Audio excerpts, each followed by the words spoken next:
The year is 1983 and David goes to wake up his 8-year-old son since he's late for school. The boy doesn't react to his words, and when David goes to check on him, he's shocked to find Eric isn't moving and he's foaming at the mouth. A desperate David immediately takes him to the hospital, only to discover total chaos. It turns out all the kids in town are going through the same thing. Doctors and nurses don't know what's happening, yet parents keep demanding explanations. At that moment, a reporter on TV informs that this is happening around the whole world to every single kid under the age of 9. Government officials are trying to get advice from scientists, but they have no idea what's going on either. Suddenly all the kids in the hospital start shaking and the parents have to put them down on the floor as their eyes start rolling back into their heads. 10 years pass and there are still no answers or a cure.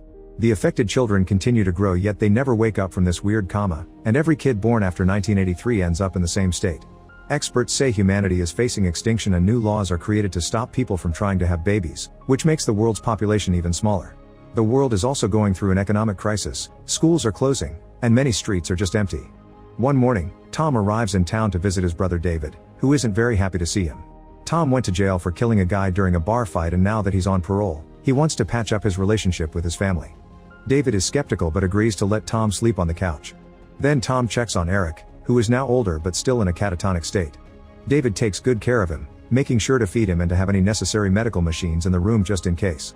They were very expensive, but David just used the money he didn't get to spend on Christmas presents, birthday gifts, and college. David is sure that his son is still inside that frozen body and knows he'll wake up someday. While David is keeping Eric in his childhood room, other parents prefer to leave the kids with the doctors. The empty schools are being used as secondary hospitals to take care of all the catatonic people, and nutrition is given to them through catheters. One of the nurses is Jean, who also happens to be Tom's ex-wife. When she goes home after work, she finds Tom waiting for her while reading The Grapes of Wrath. Jean isn't happy to see him. She's still hurt because he shut everyone out after he got arrested. She has no intentions to listen to him and just enters the house, ignoring him. Back in the school, all the nurses are working to restrain the catatonic people. It turns out that twice a day at the same exact hour, the kids have seizures that make them shake like crazy. At home, the same happens to Eric, so Tom helps David hold his son down. David points out that it's getting harder to do so, implying Eric is getting stronger. The next day in the police station, Sheriff Cal is scolding Kip and Claire for breaking into people's homes. At that moment Tom comes over because Cal is his parole officer and he has to check in regularly. Tom notices the two teens and Cal explains that Kip and Claire are 19 years old, which means they barely managed to avoid the incident 10 years ago by having an early birthday. Most teens their age have left for the big city, but these two stay in this little town to break into people's houses and talk to the catatonic kids. On his way back, Tom comes across Jean's brother Sam, who wants to know why Tom killed a guy in a dumb bar fight. Tom refuses to answer and leaves. That night in the school, a doctor is watching the news to learn about the protests against the UN's laws to terminate pregnancies. She's so distracted that she doesn't notice the kids turning their heads to look at her, and when she finally looks up, they're back in their usual position. At home, Tom is also watching how the protests are getting violent and learns that people trying to get pregnant will be sent to jail. Medical insurance companies are even covering the full cost of all birth prevention. At that moment David notices that Tom has been reading The Grapes of Wrath, so Tom explains it helps him to better understand concepts like family and faith. David thanks Tom for helping him with Eric, and Tom also offers to do repairs around the house before lending the book to David, pointing out it's also about hope. David is in so much need of hope that he finishes it in one night. Later that night, a doctor enters the school gym and is shocked to find all the kids standing and tearing off the catheters. Screaming, the doctor tries to run, but she finds her way blocked. Back to Tom, he wakes up and discovers the TV is displaying the emergency alert system. Worried, he goes to check on Eric and finds the room empty. He immediately goes to warn his brother, but when he comes closer he discovers he's been killed with the alarm clock.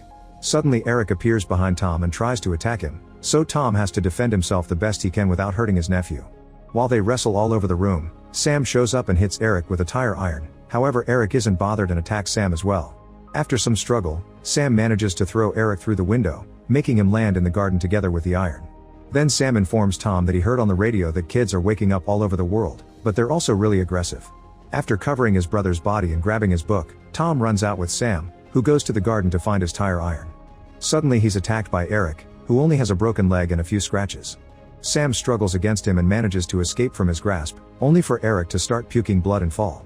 A furious Sam wants to finish him, however Tom checks that Eric is finally dead and convinces Sam to leave together.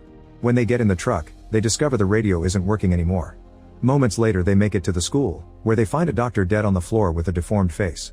After grabbing the keys they take the stairs, where they're attacked by two other awoken teens. A fight soon ensues, but before things can get nasty, Kip and Claire show up. While Tom headbutts his opponent to get him off him, Kip takes on the guy attacking Sam, and together they knock him down too. Then Kip explains the teens think he and Claire are like them, that's why they don't get attacked and move freely. They go to the corridor to distract the incoming teens so that Sam and Tom can finally go upstairs, where the light starts behaving strangely. At that moment they see shadows approaching, so they use the keys to hide in the laundry room. There they find 8 workers hiding, including a doctor who is bleeding internally. The group says they called the police, but Sam and Tom haven't seen a single cop on their way there. Tom learns that Jean is in the building too and she left the room through the vents to look for supplies. Ignoring Sam's warnings, Tom gets into the vents as well to go after her. Sam checks the window and sees the creepy teens gathering outside, who suddenly turn around. While Sam moves and wonders if he's been seen, a nurse announces the doctor is dead. Hearing the teens coming down the corridor, Sam decides they need to escape and they make a long rope out of sheets so they can climb down the laundry chute. As the group goes down, the teens reach the door and start shaking it, so Sam gives them the finger before climbing down too. However, the workers are found by another group of creepy teens and Sam hears them scream as they get killed, so he stops moving. Suddenly someone starts pulling at the sheets, so a desperate Sam climbs back up into the laundry room and tries to untie the sheets from the pipe, causing a worker who is trying to return to fall to her death. A weird whisper then can be heard and Sam turns around to find a creepy teen touching the dead doctor. Meanwhile, Tom continues to crawl through the vents and finds his way blocked by a creepy teen. Before he can attack, the teenager faints and Tom sees Jean has given him an injection. At that moment they hear a noise, so they rush out of the vent and reach the medicine supply room, where Tom makes sure to block the hole. Afterward the duo goes down the hallway and sees lots of blood coming out of the laundry room, followed by Sam, who is covered in blood because he had to kill a bunch of teenagers. The trio keeps going and comes across Kip and Claire, who argue over how to proceed.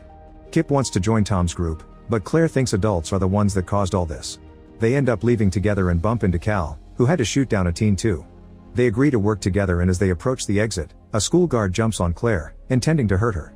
Tom makes him see that she isn't one of the creepy kids, but the guy acts out and Tom pushes him away to rescue Claire. The guard lands against the enemy and he's immediately taken away by the incoming horde.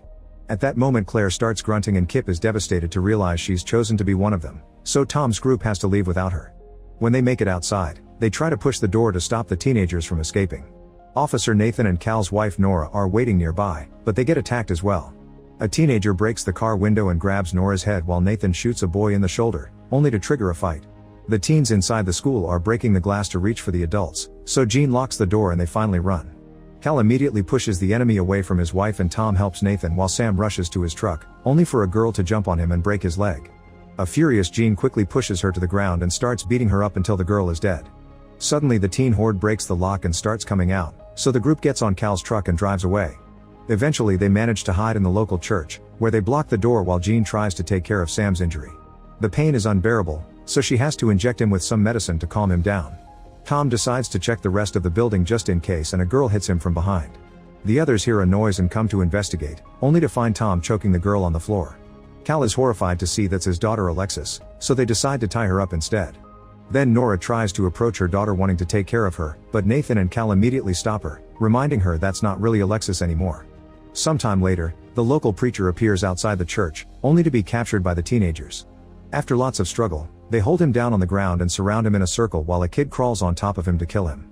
There's a creepy whisper through the whole process as if this was a ritual for them. At the church, Tom asks Kip why Claire thought adults caused all this.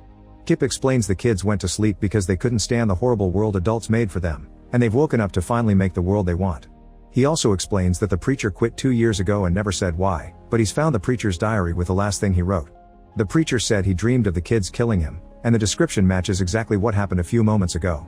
The diary also says what the teens were whispering: if anyone offers their soul to the children, they'll be saved by heaven. Afterward, they find some cans of food and decide they'll try to reach the Air Force Base. While everyone is busy getting ready, Nora approaches Alexis and unties her, only to be killed by her own daughter. Cal soon comes looking for her and Alexis tries to attack him too, so Cal has no choice but to shoot his daughter in self-defense. The grief of losing his entire family in seconds causes Cal to self-delete. Meanwhile, Claire leaves the horde and returns to her house, where she finds her mother dead in the tub. Once the group is ready, they leave the church and try to get in Cal's truck, but Tom finds car parts on the ground and gets suspicious. While the group goes back inside, he searches all the cars in the area and discovers they're all broken, meaning the kids are learning. When Tom returns to the church, they conclude that to act this fast the teens must have a hive mind to share information. Tom thinks David's truck should be safe in the garage, so he, Jean, and Kip leave the church to retrieve it. As soon as the trio leaves, Nathan and Sam see some shadows outside and suddenly the door is pushed open by the creepy teens. Moments later, Tom's group reaches David's house. While Kip goes to look for the keys inside, Jean and Tom are approached by an armed girl, who almost shoots them, but Claire kills her first. After reuniting with Kip, Claire confirms the Horde has learned about weapons and they're all arming themselves. The four of them leave in David's truck, but by the time they reach the church it's too late. Nathan and Sam are dead and the whole place is a mess. Jean only uses a few seconds to grieve before she insists they must leave. The group is about to leave town, but suddenly someone opens fire on them and they discover two teenagers have blocked the road. The truck stops when the tires get shot and a furious Jean comes out to shoot them both without hesitation, thirsty for revenge. One of the boys suffers as he bleeds on the ground, and Jean just shoots him again. Then Tom wants to start putting down the barrier, but Jean wants to go to the sheriff's office to get more weapons, saying they must kill the teenagers to have a chance to survive. An argument ensues and Tom points out Jean is losing her mind to revenge, but Jean doesn't hear him and leaves. Claire immediately follows her and Kip follows Claire, so Tom is left alone. He starts making his way out of town, and when he sits to rest, he reads the last page of the diary again, getting an idea. Meanwhile, the trio makes it to the sheriff's office, which is covered in plastic because of renovations. The weapon room is filled with teenagers, so the trio goes to the locker room, but there's nothing useful there. Since Claire still looks like one of them, she volunteers to steal some weapons from the creepy teens. At first she pretends she's helping them pack away the weapons, and when the others are distracted she tries to hide a gun in her pants, only to be caught red-handed. At that moment Kip hears a shot and goes looking for Jean, finding her bleeding on the floor. A teenager suddenly attacks him and a fight ensues, so Kip grabs a weapon to knock the kid down. Unfortunately, a girl suddenly shoots him from behind, who in return is shot down by Claire. Then Kip drags her body to be next to Claire so that they can hold hands and die together. In the locker room, Jean is also being approached from behind. Moments later, Tom arrives at the office and finds the couple's bodies. Suddenly someone jumps on him and they fall to the floor, but it's just Jean, who explains she had to kill the team behind her. Tom immediately drags her out and they start walking to leave town, but soon they're surrounded by the Horde. Instead of attacking, Tom tells Jean to trust her and makes her sit on the floor as he asks her to think of happy and hopeful memories with her eyes closed. Then he puts the diary page in her hand and walks toward the kids, saying he's ready. A kid touches Tom's face and the whispers start echoing around Jean, who doesn't open her eyes until the whispering stops. To her surprise, there's nobody around her. Not knowing what else to do, Jean returns to her home and has a shower to get rid of the blood.